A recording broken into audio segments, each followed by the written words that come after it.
Bonjour, je m'appelle Ève. Salut, je m'appelle Jeff. Tous les deux, on est des journalistes qui faisons la vérification des faits, c'est-à-dire qu'on démystifie les fausses informations qui circulent sur le web.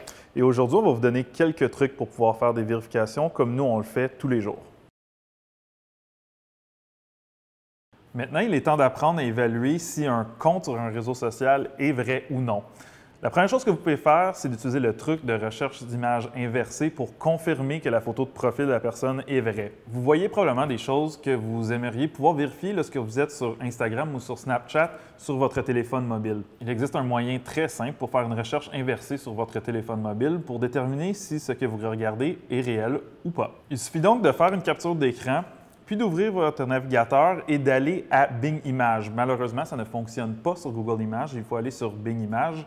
On clique sur la petite caméra dans la barre de recherche de Bing Images et on fait simplement téléverser la photo qu'on a prise. On verra alors tous les sites qui ont publié la photo ou la capture d'écran qu'on vient de téléverser. Il faut aussi faire attention lorsqu'on voit le compte d'une personne connue, d'un journaliste ou d'une célébrité. Par exemple, si on recherche le compte de la chanteuse Cœur de Pirate sur Instagram, nous voyons qu'il y a au moins une dizaine de comptes, certains mentionnant fanpage ou autres. Lorsque vous cherchez le compte d'une célébrité ou d'un organisme médiatique, il faut regarder pour le petit crochet bleu à côté du nom qui signifie que le compte est certifié. C'est une bonne manière de vérifier si le compte est légitime et souvent la meilleure façon de vérifier un compte avec un téléphone mobile. On peut aussi analyser le profil d'une personne sur les réseaux sociaux. Prenons l'exemple de cette page Facebook de Camille Morata.